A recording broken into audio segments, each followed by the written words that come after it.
ಬಾಯ್ ನ್ಯೂಸ್ಗೆ ಸ್ವಾಗತ.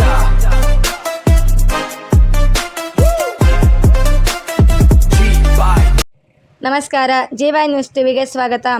ಚಿಂತಾಮಣಿ ತಾಲೂಕಿನ ಮುಂಗಾನಹಳ್ಳಿ ಹೋಬಳಿಯ ಕಡದನಮಡಿ ಗ್ರಾಮದಲ್ಲಿ ಶ್ರೀ ಗಂಗಮ್ಮ ದೇವಿ ಪ್ರತಿಷ್ಠಾಪನೆ ಹಾಗೂ ಮೆರವಣಿಗೆ ಮಹೋತ್ಸವವು ಅತ್ಯಂತ ಸಡಗರ ಸಂಭ್ರಮ ಮತ್ತು ಅದ್ದೂರಿಯಾಗಿ ನೆರವೇರಿತು. ಧಾರ್ಮಿಕ ಕಾರ್ಯಕ್ರಮದ ಅಂಗವಾಗಿ ಗ್ರಾಮದಲ್ಲಿ ಹಬ್ಬದ ವಾತಾವರಣ ಸೃಷ್ಟಿಯಾಗಿತ್ತು. ನೂರಾರು ಮಹಿಳೆಯರು ಸಾಂಪ್ರದಾಯಿಕ ಉಡುಪಿನಲ್ಲಿ ತಲೆಯ ಮೇಲೆ ಕಳಸ ಹಾಗೂ ಮಡಿಕೆಗಳನ್ನು ಹೊತ್ತು ಸಾಗಿದ ದೃಶ್ಯ ವೈಭವಯುತವಾಗಿದೆ.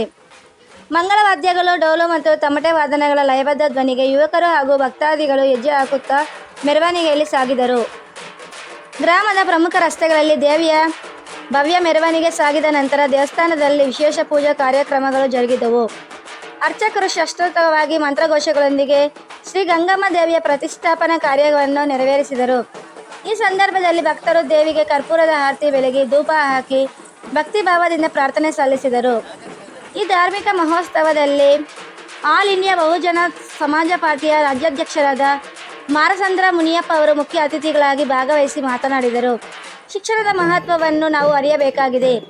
ಪ್ರತಿಯೊಬ್ಬ ಪೋಷಕರು ತಮ್ಮ ಮಕ್ಕಳಿಗೆ ಉತ್ತಮ ಶಿಕ್ಷಣವನ್ನು ಕೊಡಿಸಬೇಕು. ನಮ್ಮ ಮಕ್ಕಳು ಮುಂದೆ ದೊಡ್ಡ ಅಧಿಕಾರಿಗಳಾಗಿ, ರಾಜಕೀಯ ನಾಯಕರಾಗಿ ದೇಶಕ್ಕೆ ಸೇವೆ ಸಲ್ಲುವಂತಾಗಬೇಕು ಎಂದು ಆಶಿಸಿದರು.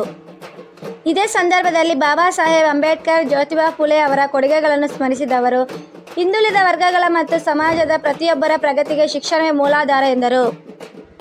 ಚುನಾವಣೆಗಳ ಸಮಯದಲ್ಲಿ ಮತಗಳನ್ನು ಹಣ ಅಥವಾ ಉಡುಗೊರೆಗಳಿಗೆ ಮಾರಿಕೊಳ್ಳಬಾರದು. ಮತ ಎನ್ನುವುದು ಅತ್ಯಂತ ಪವಿತ್ರವಾದದ್ದು. ನಮ್ಮ ಒಂದು ಮತವು ಗ್ರಾಮ ಪಂಚಾಯತ್ ಸದಸ್ಯರಿಂದ ಇಡೀ ದೇಶವು ಪ್ರಧಾನಮಂತ್ರಿಯವರೆಗೂ ಎಲ್ಲರನ್ನು ಆಯ್ಕೆ ಮಾಡುವ ಶಕ್ತಿಯನ್ನು ಹೊಂದಿದೆ. ಸಾರ್ವಜನಿಕರು ಆಮಿಷಗಳಿಗೆ ಬಲಿಯಾಗದೆ ತಮ್ಮ ಹಕ್ಕುಗಳನ್ನು ಸರಿಯಾಗಿ ಚಲಾಯಿಸಿ ಉತ್ತಮ ನಾಯಕರನ್ನು ಆರಿಸಿಕೊಳ್ಳಬೇಕೆಂದು ಕರೆ ನೀಡಿದರು. ಈ ಸಂದರ್ಭದಲ್ಲಿ ಜಿಲ್ಲಾಧ್ಯಕ್ಷರಾದ ಕೋಟ್ಗಲ್ ರಮೇಶ್, ಗುಂತೂರುಪಲ್ಲಿ ಆನಂದ್, ಉಪಾಧ್ಯಕ್ಷರಾದ ಸುರೇಶ್, ಚಿರಂಜೀವಿ, ನಾಗರಾಜ್, ನಿತಿನ್, ಅಂಬೇಡ್ಕರ್, ಅಮೃತ್, ನಾಗೇಶ್, ವೆಂಕಟೇಶ್, ರಾಜಣ್ಣ, ಲಕ್ಷ್ಮಣ್, ಶಿವರಾಜ್, ರಮೇಶ್, ಚೌಡಪ್ಪ, ಕೋನಪ್ಪ, ರಾಮಕೃಷ್ಣ, ನರಸಿಂಹ, ಕೋಲಾ ವೆಂಕಟೇಶ್, ಗಂಗೋಲಪ್ಪ, ಅರವಿಂದ್, ರಾಮಂಜಿ, ಶ್ರೀನಿವಾಸ್, ಶ್ರೀಧರ್, ಶಂಕರ್, ಎಸ್.ಕೆ. ಕೋನಪ್ಪ, ನರೇಂದ್ರ, ನರಸಿಂಹ ಸೇರಿದಂತೆ ಮತ್ತಿತರರು ಭಾಗವಹಿಸಿದ್ದರು. ಚಿಂತಾಮಣಿಯಿಂದ ವರದಿ. ಸಬ್ಸ್ಕ್ರೈಬ್ ಮಾಡಿ, ಸಪೋರ್ಟ್ ಮಾಡಿ. ಜೀವೈ ನ್ಯೂಸ್ ನಿರಂತರ ಸುದ್ದಿಗಾಗಿ ನೋಡ್ತಾ ಇರಿ.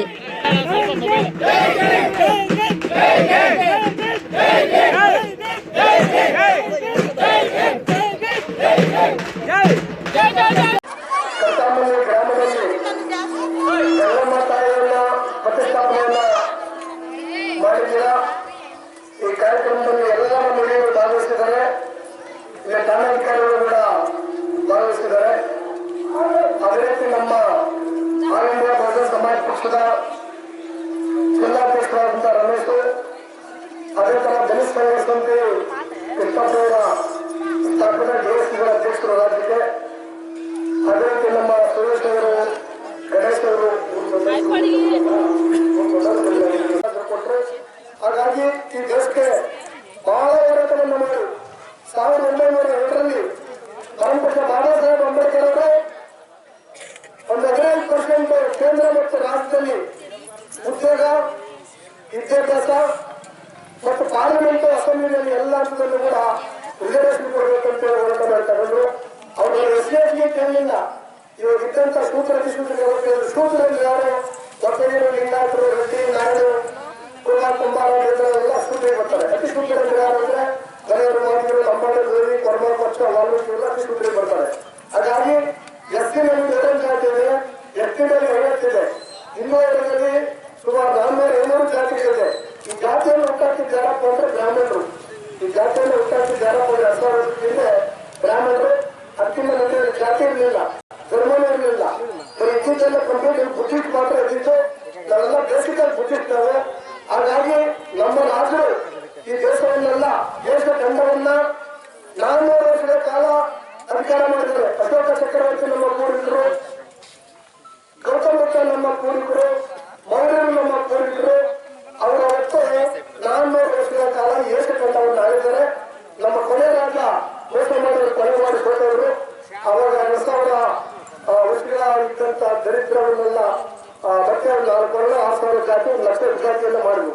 ಕುಲಕರ್ಣಿನ ಆಧಾರದ ಮೇಲೆ ನಾವು ಬರ್ತಕ್ಕಂಥ ಪರಿಸ್ಥಿತಿ ಬಂತು. ಹಾಗಾಗಿ ಪರಮಪುರುಷ ಬಾಬಾ ಸಾಹೇಬ್ ಅಂಬೇಡ್ಕರ್ ಅವರು ಹೋರಾಟ ಮಾಡಿ ನಮಗೆ ಸಂವಿಧಾನ ಮಾಡಿಕೊಟ್ಟಿದ್ದಾರೆ. ಆ ಸಂವಿಧಾನ ಹೇಳ್ತದೆ ಈ ದೇಶದಿಂದ ಬ್ರಿಟಿಷ್ ಇಟ್ಕೊಂಡು ಅನುಕೂಲ ಆಯಿತು. ಅವತ್ತು ನಮ್ಮ ಸ್ಥಿರಾಟ ಸಾಹೇಬರು ಅಂತಾನೆ 1918ರಲ್ಲಿ ಒಂದು ಡಿಮ್ಯಾಂಡ್ ಹಾಕಿದ್ರು, ನಾವು ಯುದ್ಧವನ್ನು ಗೆದ್ದುಕೊಡ್ತೀವಿ, ನಾವು ಯುದ್ಧ ಗೆದ್ದರೆ ನಮ್ಗೆ ವಿದ್ಯಾಭ್ಯಾಸ ಕೊಡಬೇಕು, ಸೈನ್ಯದಲ್ಲಿ ಕೆಲಸ ಕೊಡಬೇಕು, ಜಾತೀಯತೆ ಹೋಗ್ಬೇಕು, ರದ್ದು ಮಾಡ್ಬೇಕಂತ ಹೇಳಿ ಡಿಮ್ಯಾಂಡ್ ಹಾಕಿದ್ರು. ಅದ್ರ ಪ್ರಕಾರ 500 ಜನ ನಮ್ಮ ವೀರಾಂಶಗಳು ಗೆದ್ರು. ಆ ಅಗ್ರಿಮೆಂಟ್ ಮೇಲೆ ಶಿಕ್ಷಣ ತೀರ್ಕೊಂಡ್ರು. ಅದಾದ್ಮೇಲೆ ವಿದ್ಯಾಭ್ಯಾಸ ಸ್ಟಾರ್ಟ್ ಆಗಿತ್ತು. ಅದರಲ್ಲೂ ಕೂಡ ಒಕ್ಕಲಿಗರು, ರಟ್ಟಿಗಳು, ನಾಯಕರು, ಲಿಂಗಾಯತರು, ಕುರುಬರು, ಕುಂಬಾರರು, ಗಂಗಾರು ಯಾರು ಕೂಡ ಪರಿಚಯ ಜಾತಿ ಹೊರದವರು ಓದೋಕ್ಕಿರಲಿಲ್ಲ. ಅದಾದ್ಮೇಲೆ ಆ ವಿದ್ಯಾ ಕ್ರಾಂತಿ ಮಾಡಿದ್ದು ಮಹಾತ್ಮ ಜ್ಯೋತಿರಾವ್ ಫುಲೆ ಮತ್ತು ಸಾವಿತ್ರಿಬಾಯಿ ಫುಲೆ.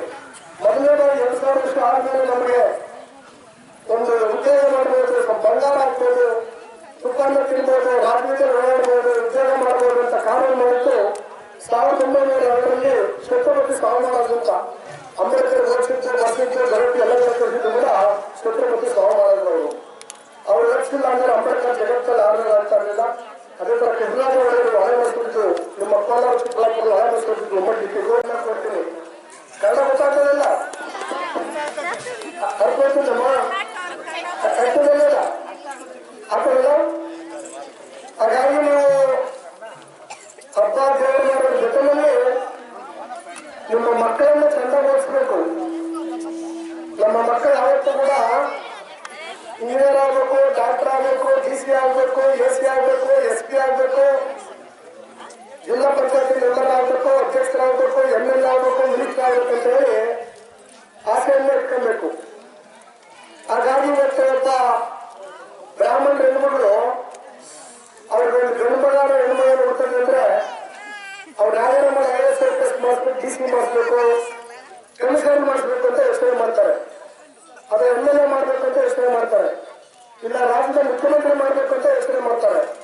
ಬಟ್ ನಮ್ಮ ಜನ ಏನಪ್ಪ ಮಾಡ್ತಾರೆ ಅಂದ್ರೆ ಮಗ ದೊಡ್ಡನಾದ್ರೆ ಜಲ್ದಿ ಎಲ್ಲರೂ ಕುಣಿಗಾಕಲ್ಲ, ಎಲ್ಲರೂ ಸಂಪಾದನೆ ಮಾಡ್ಕೊಂಡು ಮನೆಗೆ ತರಲಿ ಅಂತ ಸನ್ಯಾಸಗಳನ್ನ ಮಾಡ್ತಾರೆ. ಹಾಗಾಗಿ ಇವತ್ತು ಪರಮಪೂಜ್ಯ ಬಾಬಾ ಸಾಹೇಬ್ ಅಂಬೇಡ್ಕರ್ ಅವರು ಅವ್ರು ಹುಟ್ಟಿಲ್ಲ ಅಂದ್ರೆ ಈ ದೇಶದಲ್ಲಿ ನಾವು ಯಾರು ಕೂಡ ಪ್ಯಾಂಟ್ ಶರ್ಟ್ ಹಾಕಕ್ಕಾಗ್ತಿರಲಿಲ್ಲ. ನಮ್ಮ ಹೆಣ್ಣುಮಕ್ಕಳು ನಮ್ಮಡವರು SC ಅಲ್ಲ, ಈಗಿರ್ತಕ್ಕಂಥ ಪರಿಷ್ಠ ಜಾತಿ ವರ್ಗದವರು, ಹಿಂದೂ ವರ್ಗದವರು, ಧಾರ್ಮಿಕ ಅಲ್ಪಸಂಖ್ಯಾತರು, ಒಕ್ಕಲಿಗರು, ಲಿಂಗಾಯತರು, ರೆಡ್ಡಿ, ನಾಯಕರು ಕೂಡ ಉದ್ಘೋಷಿ ಬಿಟ್ಟರೆ ಹೆಣ್ಮಕ್ಳು ಇಡಂಗಿರಲಿಲ್ಲ. ಹೆಣ್ಮಕ್ಳ ಪರಿಸ್ಥಿತಿ ಇನ್ನೂ ಬಹಳ ಕಷ್ಟವಾಗಿತ್ತು. 2000 ವರ್ಷಗಳ ಕಾಲ ದೇಶದಲ್ಲಿ ವಿದ್ಯಾರ್ಥಿಗಳನ್ನು ಉದ್ಯೋಗ ಮಾಡೋದು, ಸಂಪರ್ಕಗಳು ಬ್ರಾಹ್ಮಣರಿಗೆ ಮಾತ್ರ ಮೀಸಲು ಇತ್ತು.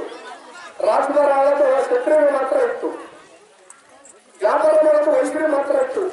2000 ವರ್ಷಗಳ ಆದ ಮೇಲೆ ನಮ್ಮ ಮಹಾರಾಷ್ಟ್ರದಲ್ಲಿ ಈ ಜಿಲ್ಲಾದಲ್ಲಿ ಇರ್ತಕ್ಕಂಥ ಕೋಲಾರ ಇರ್ಬೋದು, ಚಿಕ್ಕಬಳ್ಳಾಪುರ ಇರ್ಬೋದು, ಚಿಕ್ಕಮಗಳೂರು ಇರ್ಬೋದು, ಎಲ್ಲಿ ಇರ್ಬೋದು, ಪ್ರತಿಯೊಬ್ಬರು ಕೂಡ ವಿದ್ಯಾಭ್ಯಾಸ ಕೊಡಬೇಕು. ಉಚಿತವಾಗಿಂತ ಓದಿದ ಗೌರ್ಮೆಂಟ್ ಕೆಲಸ ಕೊಡಬೇಕು, ಸೈಟ್ ಕೊಟ್ಟು ಬೆಲೆ ಕೊಡಬೇಕು, ಗ್ರಾಮೀಣ ಪ್ರದೇಶಗಳಲ್ಲಿ ಇರ್ತಕ್ಕಂಥ ಭೂಮಿ ಕೊಟ್ಟು ಬೇರೆ ಮಾಡಿಕೊಡ್ಬೇಕು, ಜಾತೀಯತೆ ಮಾಡಬೇಕು ಅಂತ ಹೇಳಿ ಅಂಬೇಡ್ಕರ್ ಅವರು 10 ವರ್ಷಗಳೆಲ್ಲ ಮುಗಿಬೇಕಂತ ಸಂವಿಧಾನ ಮಾಡಿಕೊಂಡಿದ್ದಾರೆ. ಆದ್ರೆ 80 ವರ್ಷ ಆದ್ರೂ ಕೂಡ ಈ ದೇಶದಲ್ಲಿ ಎಲ್ಲರಿಗೂ ವಿದ್ಯಾಭ್ಯಾಸ ಸಿಕ್ಕಿಲ್ಲ, ಉದ್ಯೋಗ ಸಿಕ್ಕಿಲ್ಲ, ಜಾತಿಯಂಗೂ ಹೋಗಲೇ ಇಲ್ಲ. ಜಾತಿ ದಿನಕ್ಕೆ ಜಾಸ್ತಿ ಆಗ್ತಾ ಇದೆ. ಅದರಿಂದ ಕೈಗಾರಿಕೆ ಸಮುದಾಯಗಳು ನಾವೆಲ್ಲ ಒಗ್ಗಟ್ಟಾಗಿ ಒಮ್ಮತ್ತಿನಿಂದ ನಾವು ಹೋರಾಟ ಮಾಡಬೇಕಾಗಿದೆ. ಜಾತಿ ಮಾಡ್ಕೊಂಡಿದ್ದು ನಾವಲ್ಲ, ಜಾತಿಯನ್ನ ಮಾಡಿದ್ದು ಈ ದೇಶದಲ್ಲಿ ಬ್ರಾಹ್ಮಣರು. ಆ ಬ್ರಾಹ್ಮಣರು ಮಾಡಿದ ಜಾತಿ ಒಂದು ವ್ಯವಸಾಯದಿಂದ ಕನ್ಯಾಕುಮಾರಿಯಿಂದ ಕಾಶ್ಮೀರದವರೆಗೂ ಕೂಡ ಒಂದು 25% ಪ್ರಜ್ಞೆ ಬಂದಿದೆ. ಇನ್ನೂ ಒಂದು 75% ಸರಿಯಾಗಿ ಪ್ರಜ್ಞೆ ಬರಲಿಲ್ಲ. ಅದಕ್ಕೋಸ್ಕರ ಅಂಬೇಡ್ಕರ್ ಅವರು ಹೋರಾಟ ಮಾಡಿದ್ದಾರೆ, ಕಾಂಚರಾಮ್ ಸಾಹೇಬರು ಹೋರಾಟ ಮಾಡಿದ್ದಾರೆ. ಕಾಂಚರಾಮ್ ಸಾಹೇಬರು ಅವರು ಮುಖ್ಯಮಂತ್ರಿ ಮಾಡಿದ್ರು ಉತ್ತರ ಪ್ರದೇಶದಲ್ಲಿ. ಅಲ್ಲಿ 1 ಕೋಟಿ 40 ಲಕ್ಷ ಭೂಮಿ ಕೊಟ್ಟರು, 30% ರಿಸರ್ವೇಶನ್ ಕೊಟ್ಟರು, SC ಆಗದ ದೋಷನ ದಬ್ಬಾಳಿಕೆಗಳನ್ನ ಸ್ಟಾಪ್ ಮಾಡಿದ್ರು. ಅದೇ ತರ ಕರ್ನಾಟಕದಲ್ಲಿ ಪ್ರೊಫೆಸರ್ ಕೃಷ್ಣಪ್ಪನವರು 33 ವರ್ಷ ಕಾಲ ಹೋರಾಟ ಮಾಡಿದ್ರು. ಅದೇ ತರ ಇವತ್ತು ಕೋಲಾರ ಚಿಕ್ಕಬಳ್ಳಾಪುರ ಒಂದೇ ಆಗಿದ್ದಾಗ ಚಿಂತಾಮಣಿ ಶಿವಣ್ಣವರು ಬಹಳಷ್ಟು ಹೋರಾಟ ಮಾಡಿದ್ರು. ಭಾರತದಲ್ಲಿ ದೇಶಕ್ಕೆ ನನ್ನ ಪಿಯಾಗೆ ನಮ್ ಗೆಲ್ಲೇ ಬಂದು ಯಾರು ಹೇಳ್ತಾ ಇದ್ದೆ. 20 ವರ್ಷಗಳ ಹಿಂದೆ 18 ವರ್ಷದ ಹಿಂದೆ ಈ ಚಿಂತಾಮಣಿಯಲ್ಲಿ ಕಳಿಸಿತ್ತು. ನಮ್ದು ಬಹಳ ಓಟ್ ಬಂದಿತ್ತು. ಇನ್ನು ಮುಂದಿನ ದಿನದಲ್ಲಿ ಕೂಡ ಸ್ವಂತ ರಾಜಕಾರಣವನ್ನು ನಾವು ಮಾಡಬೇಕು. ಅಂಬೇಡ್ಕರ್ ಹೇಳಿದ್ರೆ ಓಟನ್ನು ಮಾರಾಟ ಮಾಡಬೇಡಿ, ಓಟಿನ ತಾಯಿ ಇದ್ದೇವೆ, ತಂಗಿ ಇದ್ದೇವೆ, ಮಗ ಇದ್ದೇವೆ ಅಂತ ಹೇಳಿದ್ದಾರೆ. ಇವನು ಓಟು ಪಂಚಾಯತಿ ಮೆಂಬರ್ ಮಾಡ್ತದೆ, ಒಂದು ಓಟು ಜಿಲ್ಲಾ ಪಂಚಾಯತಿ ಮೆಂಬರ್ ಮಾಡ್ತದೆ, ಒಂದು ಓಟಿಂದ ಜಿಲ್ಲಾ ಪಂಚಾಯತ್ ಅಧ್ಯಕ್ಷ ಸಾಮಾನ್ಯ ಪ್ರಾಣಿಗಳ ಸರ್ಕಾರ. ಅದೇ ತರ ನಮ್ಮ ನೋಟ್ ಆಗ್ತಾ MLA ಆಗ್ತದೆ, MLA CM ಆಗ್ತದೆ. ಅದೇ ತರ ನೀವು ನೋಟ್ ಆಗ್ತಾ MP ಆಗ್ತದೆ, MP ಪ್ರಧಾನಮಂತ್ರಿ ಆಗ್ತದೆ. ಆ ರೀತಿ ಇವತ್ತು ಟಾಟಾ ಬಿರ್ಲಾ, ಬಜಾಜ್, ಅಂಬಾನಿ ಅಥವಾ ಪ್ರಧಾನಮಂತ್ರಿ ಪ್ರೆಸಿಡೆಂಟ್ ಅಂತ ಹೇಳೋದಿಲ್ಲ, ಪ್ರಧಾನಮಂತ್ರಿ ಅಂತ ಒಂದು ಬರೆಯಿಲ್ಲ, CM ಅಂತ ಒಂದು ಕಾಲಿಲ್ಲ. ಅಥವಾ ಟಾಟಾ ಬಿರ್ಲಾ ಬಹಳ ದೊಡ್ಡವರು, ಬಜಾಜ್ ಕಂಪನಿ ಬಹಳ ದೊಡ್ಡವರು, ರೇಸ್ ಕಂಪನಿ ಬಹಳ ದೊಡ್ಡವರು ಅಂತ ಅವ್ರಿಗೆ ಒಂದು ಕಾಲೋದಿಲ್ಲ. ನೆಕ್ಸ್ಟ್ ಕರ್ನಾಟಕ ರಾಜ್ಯದಲ್ಲಿ all India Bahujan Samaj party ನಮ್ಮ ಜೊತೆಗೆ ಈಗಾಗಲೇ 10 ಜನ ಸ್ಕಂದರಿದ್ದಾರೆ. ಸೆಂಟ್ರಲ್ ಮಿನಿಸ್ಟರ್ ಇದ್ದಿದ್ದಾರೆ, ಇಬ್ರಾಹಿಂ ಸೇರಿ ರೈತರನ್ನ ಒಂದು ಬಲ ಇದೆ, ಕನ್ನಪುರ ಸಮಿತಿ ಇದೆ, DSS ಮೂರಾಗಿದೆ. 2028ಗೆ ನಾವು ಈ ಕರ್ನಾಟಕದಲ್ಲಿ ಏನು ತಮಿಳುನಾಡು ನಮ್ಮ ಒಬ್ಬ ಮನುಷ್ಯ ವಿಜಯ್ 10 ರೂಪಾಯಿ ದುಡ್ಡಿಂದ ಸ್ವಂತ ಸರ್ಕಾರ ಮಾಡಿದ. ಅದೇ ತರ ಕರ್ನಾಟಕದಲ್ಲಿ ನಾವು ನಾವು ಮಾಡಬೇಕಾಗ್ತದೆ. ಅವತ್ತು ನಿಮ್ಮ ದರ್ಜನ ತಪಾಸಣೆ ಇರ್ತದೆ, ಜಾತೀಯತೆ ಇರ್ತದೆ, ಶಕ್ತಿವಂತ ಆಗ್ತದೆ, ನಿಮ್ ಕೈ ಭೂಮಿ ಸಿಗ್ತದೆ, ನಿಮ್ ಕೈ ಕೆಲಸ ಸಿಗ್ತದೆ, ನಿಮ್ಗೆ ವಿದ್ಯಾಭ್ಯಾಸ ಸಿಗ್ತದೆ, ನೀವು ಮರ್ಯಾದೆಗೆ ಬದುಕಂತ ಸಂದರ್ಭಗಳಾಗ್ತದೆ. ಅದೇ ಮತ್ತು ಆರೋಗ್ಯವನ್ನು ಹೋಗ್ಬಿಟ್ಟು ಹಬ್ಬವನ್ನು ಮಾಡಿ ಹಬ್ಬ ಮಾಡಿರ್ತಕ್ಕಂಥ ಪ್ರತಿಯೊಬ್ಬರನ್ನ ಬಡವರೆಲ್ಲ ಹುಟ್ಟಿಸ್ಕೊಂಡು ನೀವು ಗೆಲ್ಲಬೇಕು. ಆ ಕೆಲಸ ಮಾಡ್ತೀರಾ? ಓಟ್ಗೆ 500 ರೂಪಾಯಿ ಕೊಡ್ತಾರೆ, 1000 ರೂಪಾಯಿ ಕೊಡ್ತಾರೆ, 5 ವರ್ಷ ಕೊಡಲ್ಲ. ನೋಡಿ ಸೀರೆ ಕುರ್ಸ ಎಲ್ಲ ಉಟ್ಕೊಂಡು ಎಷ್ಟು ವರ್ಷ ಕಾಡ್ತೀರ ನೀವು, ಬಹಳ ಸಂತೋಷ ಆಗ್ತದೆ ಅಲ್ವಾ? ನಾವು ದುಡಿಬೇಕು, ನಾವು ಊಟ ಮಾಡಬೇಕು, ನಾವು ಹೋರಾಟ ಮಾಡಬೇಕು, ಭೂಮಿ ಕೊಡ್ಕೋಬೇಕು. 25 ಲಕ್ಷ ಎಕರೆ ಭೂಮಿಗೆ ನಿಮ್ಮೂರು ಸೇರಿ ಪತ್ರ ಬರಬೇಕಾಗಿದೆ. 40 ವರ್ಷ ಯಾವ ಸರ್ಕಾರ ಬಿಜೆಪಿ ಕಾಂಗ್ರೆಸ್ ದೊಡ್ಡವರು ಹಕ್ಕುಪತ್ರ ಕೊಟ್ಟಿಲ್ಲ. ಯಾಕಂದ್ರೆ ಭೂಮಿ ಕೊಟ್ಟರೆ ಕೂಲಿ ಮಾಡಕ್ ಬರಲ್ಲ ಅಂತ, ಮಕ್ಕಳು ಬೆಳೆಸ್ತಾರೆ ಅಂತ. ಅದೇ ತರ 10 ಲಕ್ಷ ಮನೆಗಳಿಗೆ 8 CC ಕಲ್ಯಾಣ ಪತ್ರ ಬರಬೇಕಾಗಿದೆ. ಇದುವರೆಗೂ ನಮ್ಮ ಆಡಳಿತ ಸರ್ಕಾರಗಳು ಅವು ಕೊಟ್ಟಿಲ್ಲ. 50% ಮೇಲೆ ಕೊಟ್ಟು ಮತನೇ ಇಲ್ಲ. ಇವತ್ತು ಕೂಡ ಜಾತೀಯತೆ ದೌರ್ಜನ್ಯ ನೋಡ್ತಾರೆ. ಇವತ್ತು ಧೈರ್ಯವಾಗಿ ಬಡವರು ಹೆಣ್ಮಕ್ಳು SC ST ಧಾರ್ಮಿಕ ಅಲ್ಪಸಂಖ್ಯಾತ ಬಡವರು ನೇರವಾಗಿ ಪೊಲೀಸ್ ಸ್ಟೇಷನ್ ಹೋಗ್ತಾ ಇಲ್ಲ, ಕಾಲೇಜ್ ಹೋಗಕ್ಕಾಗಲ್ಲ, ಹೋಗಕ್ಕಾಗಲ್ಲ. ನಾವು ಓಟ್ ಹಾಕ್ತಕ್ಕ MLA ನಮ್ ಕೈಗೆ ಸಿಕ್ಕಲ್ಲ, ಇನ್ನು ಮಂತ್ರಿಗಳು ನಮ್ ಕೈಗೆ ಸಿಕ್ಕಲ್ಲ. ಅದನ್ನ MLA ಮಂತ್ರಿಗಳನ್ನ ಮಾಡೋದು ಯಾರು? ನಾವು ಮಾಡೋದು. ನಮಗೆ ತಿಳುವಳಿಕೆ ಬಂದಾಗಿಂದ ಇದುವರೆಗೂ ಇದೇ ಪಕ್ಷದ ದೇವಸ್ಥಾನ ಕಾರ್ಯಕ್ರಮ ಬಂದಿರ್ತಾರೆ, ಯಾವತ್ತೂ ದೇವಸ್ಥಾನ ಕೊಡೋದಿಲ್ಲ. ಕೈ ಬಿಟ್ಟಾಕ್ಬಿಡ್ರಣ, ನಿಂತ್ಕೊಳ್ಳಿ, ಈ ಕಡೆ ನೋಡಿ ಸಾಕು, ಎಲ್ಲ ನಿಂತ್ಕೊಳ್ರ, ಈ ಕಡೆ ನೋಡೋಣ. ಆಯ್ತು.